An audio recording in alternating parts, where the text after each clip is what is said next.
우리가 사는 세상 참 암담한 부분들이 많지요. 소망이 없는 부분들이 많습니다. 경기를 둘러보아도 그런 부분들이 있고, 또 교육을 둘러보아도 그런 부분들이 있고, 많은 삶의 부분에 세상은 점점 더 어두워져가는 그러한 모습이죠. 많이 우울해지고 많이 낙심되는 그러한 삶의 모습들입니다. 그 중에서도 여전히 교회는 세상의 소망인데, 우리는 간혹 교회를 바라보면 교회에 참으로 마음이 상할 때가 많습니다. 교회에 속한 자들, 하나님과 진실한 그러한 관계 안에 거하며 삶 가운데 하나님의 역사하심과 하나님과 동행하심이 삶 가운데 드러나야 하는데, 또한 삶 가운데 이 세상 살면서 우리에게 다가오는 삶의 어려운 부분들, 시험의 부분들, 또 공경에 처한 때의 그러한 부분들 가운데 우리는 주님이 주시는 그러한 약속과 확신으로 그런 부분들을 우리가 능히 이기며 나아가야 하는데, 또한 오늘 교회에 먼저 된 자들, 지도자들이 좋은 본들을 보이며 오히려 뒤에 오는 사람들을 세우며 믿지 않는 사람들에게 새로운 소망을 주는 그러한 삶들이 되어야 하는데, 더 나아가서는 실질적으로 그러한 영적 전쟁을 우리가 능히 감당할 수 있어야 하고, 그래서 참 하나님 나라가 잘 세워지도록 해야 하는데, 오늘 우리가 주위에 보면 참 건강하게 또한 하나님의 자녀들로서 그런 삶을 사는 교회들보다 불행스럽게 그렇지 못한 교회들이 우리 주위에 많이 띕니다. 그로 인해서 세상으로부터 또한 부정적인 또 빈정되는 그러한 소리를 또 듣는 것도 사실입니다. 교회가 세상의 소망인데, 교회가 그 빛을 잃어가면 무엇으로 세상에 소망을 주겠습니까? 오늘 이러한 가운데 사실은 우리가 살고 있습니다. 마음이 낙심될 때가 많고, 듣는 소리들이 긍정적이고 기쁘고 오히려 도전받고 서로 같이 세워가는 그러한 이야기보다는 오히려 넘어져가는 그러한 하나님의 교회를 볼 때 마음이 심히 참으로 안타깝습니다. 오늘 저는 여러분과 말씀을 가지고 같이 은혜를 나누고자 합니다. 이 시대에 또 이러한 상황에 주님께서 우리에게 무엇이라고 이야기하시는지, 우리에게 어떠한 위로의 이야기를 하시는지 같이 나누고자 합니다. 오늘 본문의 말씀은 요한계시록 1장 10절에서 20절의 말씀입니다. 한 절씩 봉독하겠습니다. 주의 날에 내가 성령에 감동되어 내 뒤에서 나는 나팔 소리 같은 큰 음성을 들으니, 이르되 내가 보는 것을 두루마리에 써서 에베소, 서모나, 버가모, 두아디라, 사데, 필라델피아, 라오디게아 등 7교회에 보내라 하시기로, 몸을 일으켜 나에게 말한 음성을 알아보려고 돌이킬 때에 7 금촛대가 보았는데, 촛대 사이에 인자 같은 이가 발을 흘린 옷을 입고 가슴에 금띠를 띠고, 그의 머리와 털의 희기가 흰 양털 같고 눈 같으며 그의 눈은 불꽃 같고, 그의 발은 불모물에 단련된 빛난 주석 같고, 그의 음성은 많은 물소리와 같으며, 그의 오른손에 7별이 있고 그의 입에는 좌우에 날선 검이 나오고 그 얼굴은 해가 힘있게 비치는 것 같더라. 내가 볼 때 그의 발에 엎드려서 죽은 자같이 되매, 그가 오른손을 내게 얻고 이르시되 두려워하지 말라. 나는 처음이요 마지막이니 곧 살아있는 자라. 내가 전에 죽었었노라.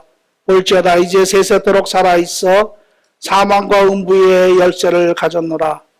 그러므로 내가 본 것과 지금 있는 일과 장차될 일을 기록하라.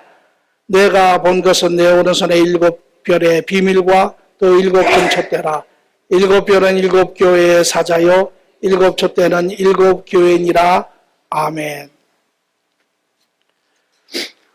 오늘 이 말씀, 예수님께서 예수님의 마지막 제자 사도 요한에게 나타내고 계시는 말씀입니다.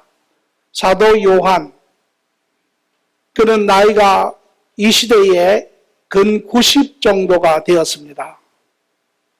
아마 천수를 거진 다 할 나이가 아닌가 생각이 됩니다. 이때 사도 요한은 바트모, 지금으로 이야기하면 카타르 부근에 있는 섬, 돌산으로 되어 있는 섬에 갇혀 있었습니다. 많은 죄인들과. 그리고 그의 마음은 아주 고통스럽습니다. 그가 믿음의 사람으로서 유배받아 있는 그런 부분도 힘들지만 또 죄인들과 함께 있는 그의 삶이 고통스럽기도 하지만 그에게는 더 고통스러운 부분이 있었습니다. 그것이 무엇이냐면 바로 교회에 대한 소식, 세상에 대한 소식이 그를 심히 고통스럽게 했습니다. 12 제자들과 함께 동행하셨던 예수님, 그분이 가신 지 얼마 되지 않았습니다. 그런데 이제 이 사도 요한은 갇혀있을 뿐만 아니라 나머지 11 제자들은 그가 들은 소식에 의하면 전부 다 하나님의 소명을 쫓아 복음을 들고 뿔뿔이 흩어져 간 모두는 다 순교당했습니다. 다 세상의 핍박과 환난과 고통 가운데 죽음을 당했습니다. 그리고 예수님이 내가 곧 오마 하신 그 말씀을 기다리고 있었던 이스라엘의 예루살렘의 사람들은 로마에 의해서 이미 예루살렘 성전이 완전히 망가졌습니다. 그루터기까지 망가졌습니다. 이제 제자들이 복음을 증거한 이방인들 가운데 세워진 7교회, 오늘 말씀에 나오고 있는 것처럼 이제 에베소서 교회, 스모나 교회, 두라디아 교회, 복음학 교회, 필라델피아 교회, 4대 교회, 이런 7교회, 지금으로 이야기하면 터키 지방에 있는 그 당시 소아시아의 주축이 되는 7교회, 이 교회를 통하여 많은 복음이 전파되었는데 이 7교회조차도 이제 그 근거가 흔들리기 시작하는 소식을 듣습니다. 그 중에 2 교회, 서모나 교회라고 하는 작은 교회가 있는데 하나님의 진리를 붙들며 근근전정하는 주위로부터, 사람으로부터, 그 당시 환경으로부터, 로마 제국으로부터 끊임없는 핍박을 받는 그 교회의 모습을 봅니다. 필라델피아 작은 교회지만 스모나 교회처럼 하나님의 말씀을 가지고 신실하게 쓰려고 하는 그러한 교회를 봅니다. 그러나 반대로 5 교회는 중심이 되는 교회이지만 4대 교회는 그가 살아있으나 교회의 문패는 붙이고 있지만 마치 죽은 교회와 똑같다라는 것입니다. 열매도 없고 증거도 없고 그뿐만 아니라 이제 보가모 교회 같은 데는 교회 안에 공공연히 비도덕적이고 음란의 죄와 모든 죄가 범람하는 가운데 있고 또 여기 두라디아 교회 같은 경우는 세상을 벗삼아서 하는 교회, 기복신앙이 그 중심을 이루고 있으며 물질주의가 중심을 이루고 있는 그러한 교회의 모습들, 라오디아 교회에는 교회의 이름은 붙이고 있지만 여전히 거듭나지 않은 교회의 모습들, 차지도 아니하고 덥지도 아니하고 그러한 교회의 모습들이 이 사도 요한을 엄청 괴롭게 하였습니다. 그런 그의 노후에 아주 힘든 그러한 시간을 보내며 지냈습니다. 오늘 이러한 모습은 그때의 이야기만은 아닙니다. 특히 여기 7교회를 예수님께서 뽑으시는 이유는 그 7교회가 완전 숫자이기 때문에 그렇습니다. 다시 말하면 이 교회의 모습은 교회가 생긴 이후 초대교회에서부터 지금까지 모든 교회의 모습이기도 한 것입니다. 오늘 우리가 이 교회의 이야기를 통해 이런 교회들을 통하여 오늘 교회의 모습도 우리가 듣고 있습니다. 이러한 상황에 이렇게 낙심한 사도 요한에게 어느덧 한 가지 아주 놀라운 일이 생겼습니다. 주의 날에 주일이었을 수도 있고 아니면 주께서 찾아오신 날일 수도 있고 주의 날에 이 사도 요한을 위로하시는 분이 계셨습니다. 사도 요한이 그분이 누구이신지를 뒤돌아 보았더니 한 분이 서 있는데 그분의 머리가 양털같이 희며 눈은 붉기가 마치 풀무와 같이 붉으며 그의 손에는 7별을 들고 있으며 그는 하얀 옷을 입되 금띠를 띠고 있으며 그의 발은 주석과 같으며 그의 입에서는 양날이 선 칼이 나왔다라고 이야기를 합니다. 그분이 누구십니까? 바로 예수 그리스도시죠. 요한에게 말하기를 내가 죽었으나 이제는 살았노라. 내가 세세토록 살지어다. 바로 자기가 사랑하며 자기가 섬겼던 그러한 주인이신 예수 그리스도십니다. 그의 머리를 통하여 그의 깨끗함과 선하심과 거룩함이 그의 입을 통하여 그의 진리가 그의 눈을 통하여 모든 것을 보고 계시는 그의 전지전능하신 그러한 모습이 그럼에도 그의 발을 통하여 보여주신 그러한 염단시키시는 또 하얀 옷을 띠를 뚫으신 그러나 이제 하나님의 제사장으로 이 나라의 왕으로 오신 그가 바로 사도 요한 앞에 서 있는 것입니다. 사도 요한은 이것을 바라보고 마치 그 두려움에 경이함에 죽은 자처럼 엎드린 그에게 손을 얹어 말씀하시기를 두려워 말라. 사도 요한을 일으키시며 그분은 7 촛대를 그 가운데를 운행하시는 것을 봅니다. 사도 요한은 그것을 보는 순간 그의 마음에는 낙심의 위로로 소망이 없어진 것이 다시 소망으로 세워지는 그러한 엄청난 시간이 되었습니다. 오늘 저는 여러분에게 한 가지를 제안합니다. 미국 말에 이런 것이 있습니다. A picture paints 1,000 words라는 말이 있습니다. 그림이 1000가지의 말을 대신합니다. 오늘 저는 여러분이 이 시간 잠시 눈을 감으시고 사도 요한이 경험한 그 예수 그리스도를 여러분의 믿음의 눈으로 한번 바라보시기를 바랍니다. 오늘 이 세상에 소망을 잃어가고 있는 이 때에 예수님께서 나타나셔서 그 교회 사이를 다니고 계시는 모습을 보여줍니다. 오늘 여러분 한번 상상해 보시기 바랍니다. 오늘 모든 교회 사이를 다니고 계시는 주님을 한번 보시기를 바랍니다. 사랑의 공동체 교회를 이 사이를 다니고 계시는 주님의 모습을 보시기를 바랍니다. 여러분 삶 가운데 다니고 계시는 주님을 보시기를 바랍니다. 여러분 가정에 말없이 다니고 계시는 주님을 보시기를 바랍니다. 무엇이 느껴집니까? 무엇이 느껴집니까? 사도 요한은 그 주님을 본 후에 그는 깨달아 알았습니다. 예수님이 교회 공동체의 참 주인이시라는 것을 다시 한번 그는 깨달아 알았습니다. 그뿐만 아니라 그 예수님은 지금도 자신의 몸된 교회를 다스리고 계신다라고 하는 사실을 알았습니다. 오늘 우리가 보기에 소망을 잃어가는 교회의 모습들, 무너져가는 교회의 모습들, 힘을 잃어가는 그러한 성도의 모습들, 그러나 그 가운데 주님은 여전히 주인으로서 그분의 뜻 가운데, 그분의 계획 가운데, 그분의 능력 가운데 교회를, 여러분의 가정을, 여러분을 다스리고 계신다라고 하는 사실입니다.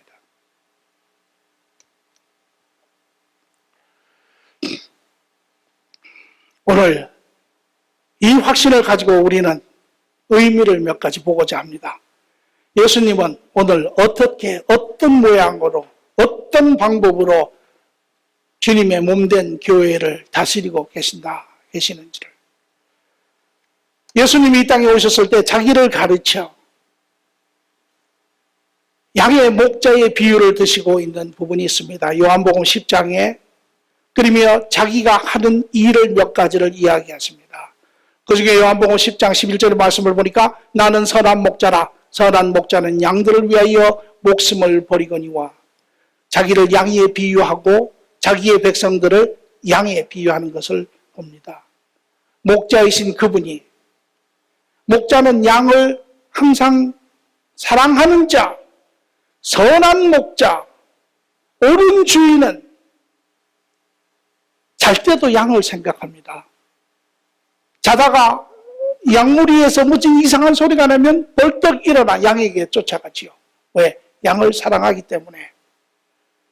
오늘 주님은 우리에게 그렇게 말씀하셨겠어요. 내가 나의 몸된 교회를 사랑한다라는 것입니다. 오늘 주님은 이 공동체를 사랑하시고 여러분의 가정을 사랑하시고 여러분 한 분 한 분을 사랑하신다라고 이야기하고 계세요. 오늘 여러분과 제가 이 땅에 죄 가운데 살며 주님을 잃어버리고 살 때 살고 있지만 살 바를 알지 못하고 살아간 우리의 모습, 자격 없는 모습, 그때 주님께서는 요한복음 3장 16절의 말씀을 통하여 이렇게 이야기하시죠. 하나님이 세상을 이처럼 사랑하사 독생자를 주셨으니 이는 그를 믿는 자마다 멸망하지 아니하고 영생을 얻게 하려 하심이라. 하나님이 그 아들을 세상에 보내신 것은 세상을 심판하려 하심이 아니라 그로 말미암아 세상이 구원을 받게 하려 하심이라. 그러한 우리를 바라보시며 마음이 아프신 가운데도 우리를 버리지 아니하시고 사랑하신 주님, 급기야에는 예수 그리스도를 이 땅에 내보내시고 예수님이 이 땅에 오셔서 모든 것을 내려놓으시고 평범한 한 인간으로 이 땅에 오셔서 죽기까지 자기의 목숨으로 우리의 죄값을 대신하심으로 말미암아 로마서 5장 8절에 우리가 아직 죄인 되었을 때 그리스도께서 우리를 위하여 죽으심으로 하나님께서는 우리에 대한 자기의 사랑을 확증하셨느니라. 오늘 여러분과 제가 이 사랑을 경험한 사람들이죠. 예수님께서는 십자가에 우리의 죄를 사하심으로 이 죄 가운데 살 뿐만 아니라 이제 사망 권세가 우리의 죄로 인하여 우리를 주장하고 있는 가운데 이 땅에서 뿐만 아니라 영원한 삶 가운데 소망이 없는 가운데 예수님께서 그 값을 지불하시고 우리를 죽음에서 생명으로 옮기실 수 있도록 그 문을 여시고 모든 사람들을 초청했지요. 우리도 그곳에 있었습니다. 우리도 절망이 무엇인지 압니다. 우리도 이 땅의 삶을 사는 것이 무엇인지를 압니다. 그러던 우리 이제 예수 그리스도로 말미암아 하나님의 자녀가 되었고 소망이 있고, 그러나 이 세상의 삶의 문제가 다 해결된 것은 아니죠. 그러나 주님이 우리와 함께 계시고 그분이 우리 편이 되셔서 우리를 돕고 계신다는 것입니다. 우리가 기억해야 될 것. 오늘도 주님은 우리 공동체의 과정에 다니시며 말씀하시기를 이렇게 이야기하시죠.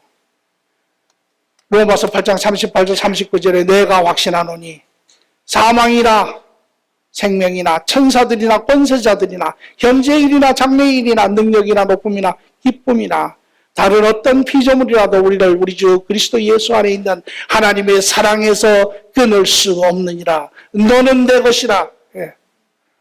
왜? 예.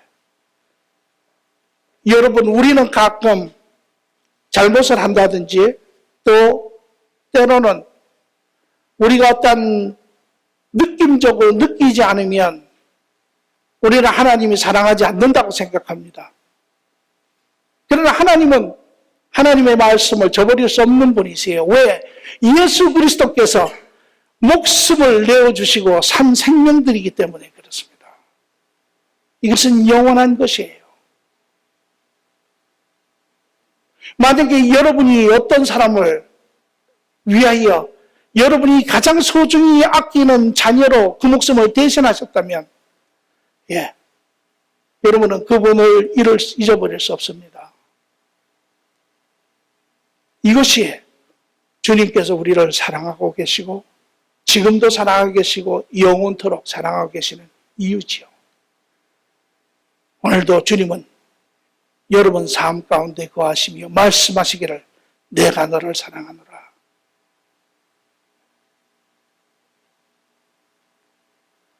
사랑의 의미를 조금 더 보면 사랑의 의미는 돌봄의 의미가 있습니다. 마태복음 8장 31절 33절의 말씀을 보니까 그러므로 염려하여 이르기를 무엇을 먹을까 무엇을 마실까 무엇을 입을까 하지 말라. 이는 다 이방인들이 구하는 것이라. 너희 하늘아버지 아버지께서 이 모든 것이 너에게 있어야 할 줄을 아시느니라. 그런즉 너희는 먼저 그의 나라와 그의 의를 구하라. 그리하면 이 모든 것이 너희들에게 더하시리라. 주님께서는 우리가 이 땅에 사는 동안에 무엇이 필요한지 아시죠? 그분은 우리를 사랑한다 하시며 우리의 삶의 필요를 외면하시는 분이 아닙니다. 우리가 부모 되어 자녀를 사랑하여 자녀를 키울 때, 돌볼 때 우리는 그들의 필요를 외면하는 그러한 부모들 아니지요. 우리는 주님 없는 삶을 오래 살았습니다. 그리고 죄진 우리에게 주님께서는 이 땅의 모든 축복을 걷어가시고 오히려 축복이 걷어간 후에 저주로 이 땅이 우리에게 다가왔습니다. 그리고 우리는 이제 애써 땀 흘리며 노력하며 우리가 스스로 우리의 삶을 만들어가야 되는 그런 삶을 살아야만 했습니다. 오랫동안 그 삶을 살았습니다. 우리는 그 삶에 너무 익숙합니다. 그래서 여전히 지금도 우리가 땀 흘리고 애쓰고 노력해야만 우리가 먹고 살 수 있다고 생각하고 그 삶을 살고 있습니다. 그렇다면 주님이 우리의 삶의 주인 되시는 것이 우리에게 무슨 도움이 있습니까? 이제 우리의 삶의 모습이 달라져야 합니다. 제2전의 삶으로 돌아가야죠. 주님께서 우리를 돌보시던 삶으로 돌아가야죠. 주님의 축복 안에 있는 삶으로 돌아가야죠. 그러나 지금은 여전히 과정임에 우리가 일해야 합니다. 그러나 우리가 일하는 것에는 하나님의 보장하심과 하나님의 도우심이 있다는 것입니다. 이제 우리는 그 하나님의 도움을 확인하고 우리는 열심히 또 맡겨진 일을 할 때 그리하면 하나님께서 기뻐하시죠. 그러나 여기 한 가지 중요한 기억할 것이 있습니다. 그것은 무엇이냐? 우리의 삶에 대한 바른 자세입니다. 그의 의를 구하고 그리하면 이 모든 것이 너희에게 더할 것이라. 그의 의와 나라를 구하는 자세, 이제 하나님을 전폭적으로 인정하는 자세, 하나님과 더불어 사는 자세, 하나님의 축복권 안에 있는 자세, 하나님께서 인도하시는 자세, 이 자세 안에 같이 살 때 하나님의 선하심이 우리에게 나타난다는 것이죠.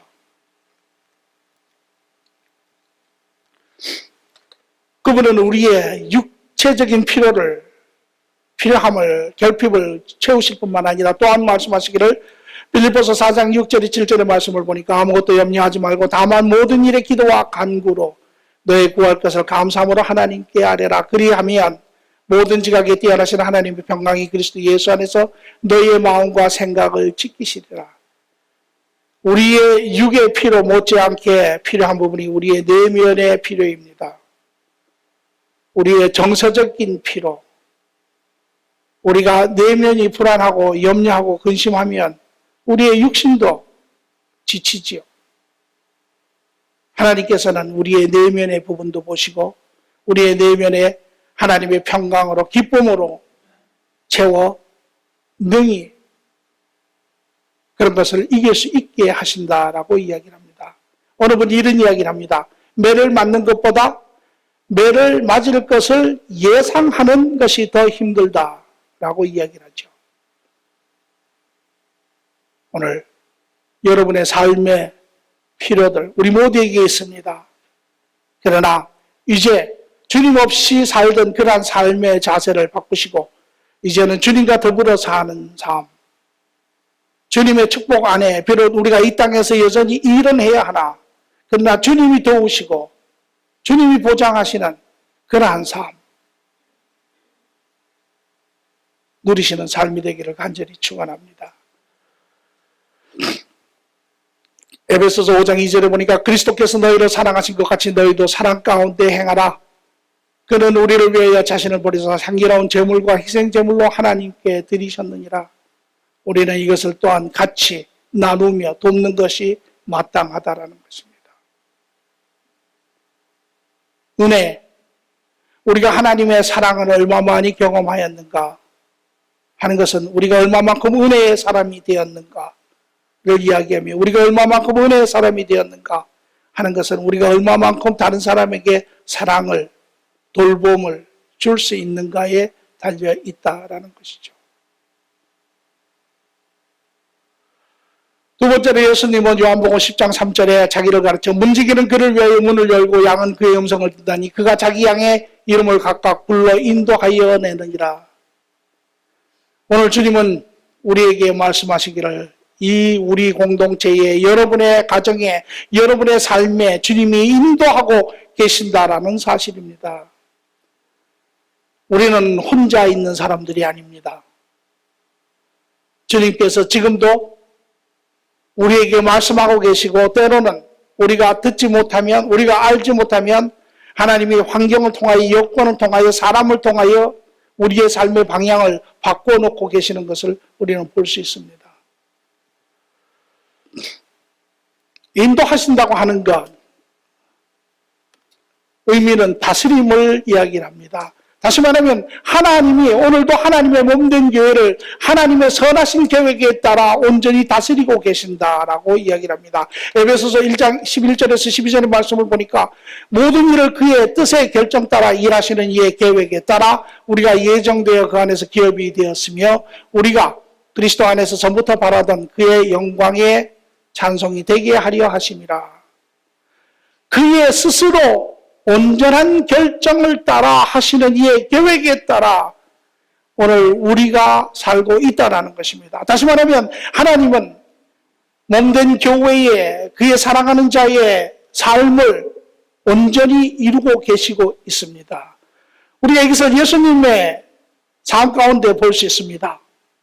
예수님, 그가 이 땅에 오시게 된 것, 그의 삶을 우리가 한번 뒤돌아보면 하나도 하나님의 계획과 하나님의 예언하심에 벗어난 부분이 없습니다. 때가 되매 이제 예수님이 이 땅에 오시는데 미리 예언하여 말하기를 이제 그가 처녀 동정녀로부터 날 것이며 그는 이스라엘의 지파 아브람과 다윗의 후손으로 날 것이며 그는 마을 중에 가장 적은 마을 베들레헴에서 날 것이며 하나도 틀린 부분이 없습니다. 이제 그의 삶에 대해 증거하시기를 그가 이 땅에 오면 그가 하나님의 복음을 선포할 텐데 가난한 자에게 복음을 선포하며 눈먼 자에게 눈을 뜨게 할 것이며 귀신을 쫓으며 기머리가 말하게 할 것이며 굽은 것을 곱게 하는 자라 하나도 빠진 것이 없습니다. 뿐만 아니라 그의 삶은 비록 그가 하나님의 사람으로 하나님의 말씀을 증거하지만 세상의 사람은 그를 조롱하며 그를 핍박하며 그를 저주하여 마침내는 십자가의 죽음까지 몰고 간다고 한 것이 하나도 빠짐이 없습니다.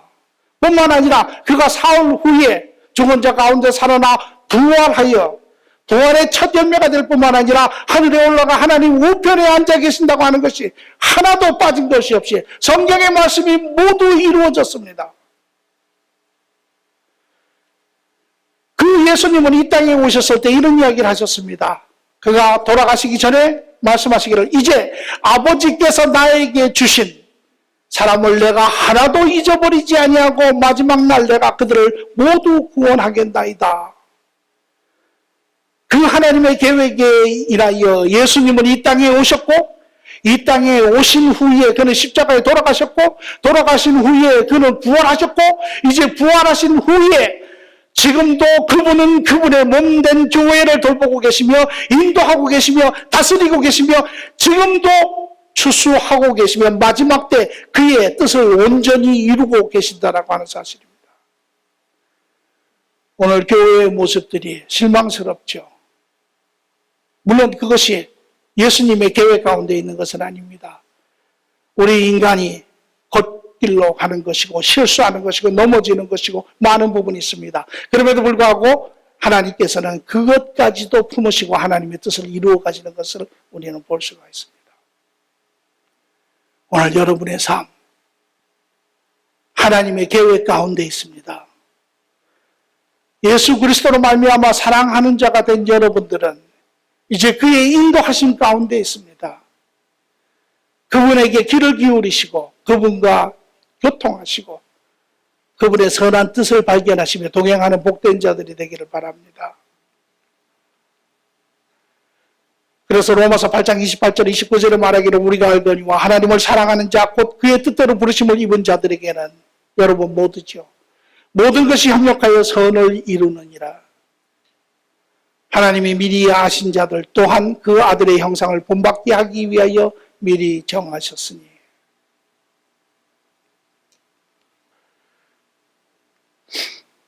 두 번째 인도한다라고 하는 의미는 보호함을 의미하고 있습니다. 목자가 양들을 이제 꼴을 먹이기 위하여 바른 길로 인도합니다. 또 깨끗한 물을 먹이기 위하여 인도합니다. 그 인도해가는 과정 중에 어려움이 있을 때마다 이 목자는 사나운 짐승들과 싸웁니다. 양을 지키기 위해서 보호합니다. 오늘 여러분, 오늘도 여러분을 지키고 계시는, 여러분을 보호하고 계시는, 여러분과 동행하고 계시는 하나님을 믿음의 눈으로 바라보시기를 바랍니다. 로마서 8장 31절에 32절의 말씀을 보니까 그런즉 이 일에 대하여 우리가 무슨 말 하리요? 만일 하나님이 우리를 위하시면 누가 우리를 대적하리요? 하나님이 우리를 내세우고 계신다라는 것이죠. 우리를 하나님께서 보호하고 계신다라는 것입니다. 아무도 대적할 수 없다라는 것이죠. 자기 아들을 아끼지 아니하시고 우리 모든 사람을 위해 내주시니까 어찌 그 아들과 함께 모든 것을 우리에게 주시지 아니하겠느냐. 오늘도 하나님은 모든 그의 모든 지혜와 그의 모든 능력을 가지고 여러분들을 지키시고 여러분과 동행하고 있다고 하는 사실을 오늘 마치 요한이 눈이 띄어 이제까지 보지 못하고 알지 못했던 것을 오늘 우리 모두가 경험하는 그러한 사람들이 되기를 간절히 바랍니다. 마지막으로 요한복음 10장 9절에 10절의 말씀을 보니까 내가 문이니 누구든지 나와 말미암아 들어가면 구원을 받고 또한 들어가면 나오며 꼴을 얻으리라. 도둑이 오는 것은 도둑질하고 죽이고 멸망하는 것일 뿐이요 내가 온 것은 양으로 생명을 얻게 하고 더 풍성히 얻게 하려는 것이라. 이제 나에게로 나오는 자 구원의 길에 들어갈 뿐만 아니라 하나님의 자녀로서의 풍성한 삶을 누리게 하시는 것이죠. 오늘 하나님은 하나님의 교회를 세워가고 계십니다. 하나님의 교회를 완성하십니다. 하나님께서 예수님에게 주신 그 귀한 생명을 한 사람도 잃어버리지 아니하고 한 사람도 뺏기지 아니하고 완성하시는 분이십니다. 여러분은 그 안에 거하시는 분들이세요.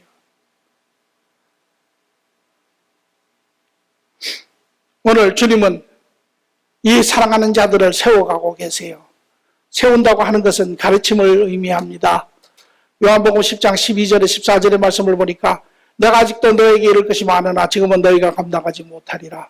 그러나 진리의 성령이 오시면 그가 너희를 모든 진리 가운데 인도하리니 그가 스스로 말하지 아니하고 오직 들은 것을 말하며 장래일을 너에게 알리시리라. 그가 내 영광을 나타내리니 내 것을 가지고 너희에게 알리시겠습니다. 주님께서 이제 사랑하는 자들, 육에 속한 삶에서 영에 속한 삶으로 세상에서 가르쳐준 가치관에서 하나님이 가르쳐주시는 가치관으로 이제 세상이 보여준 삶의 목적에서 하나님의 자녀로서 살아야 하는 삶의 목적으로 우리에게 끊임없이 가르치고 계시죠. 여러분 모두의 삶 가운데 주님은 지금도 끊임없이 말씀하고 계세요. 우리가 듣지 못하면, 우리가 가야 할 곳을 가지 아니하면 이제 하나님은 그것을 다른 방법을 통하여 우리를 하여금 깨닫게 하시지요. 오늘 믿음의 식구들, 하나님 안에 속한 자들의 삶을 바라보면 여러분들이 얼마나 많이 하나님 가운데 변해가고 있는지, 자라가고 있는지, 성장하고 있는지, 하나님 나라의 모습들을 드러내고 있는지 보면 얼마나 큰 기쁨이 되는지 알 수 없습니다. 그러나 주님의 뜻은 이것을 준비시켜 완성하는 데 그 뜻이 있습니다.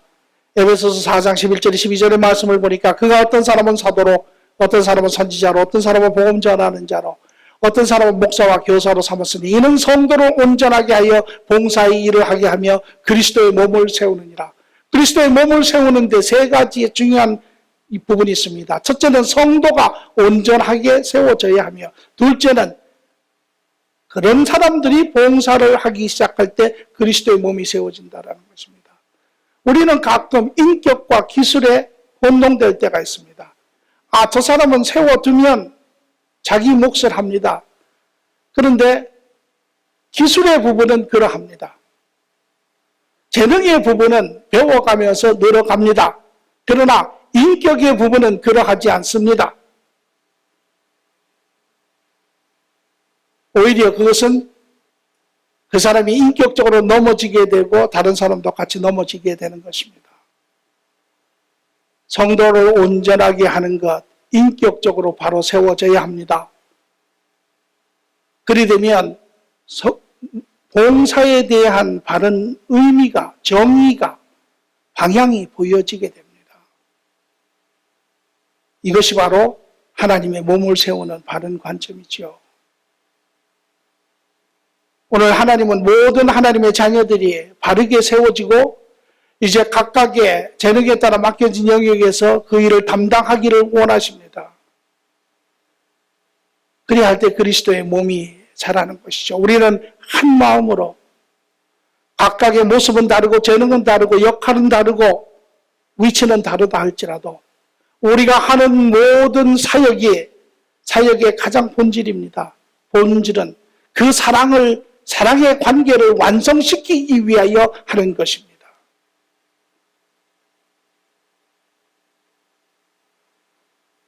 오늘 주님께서는 이 일을 하나님의 몸된 교회를 통하여 사랑하는 자들을 통하여 지금도 이루어 가시고 끝까지 이루어 가신다고 이야기하고 있습니다.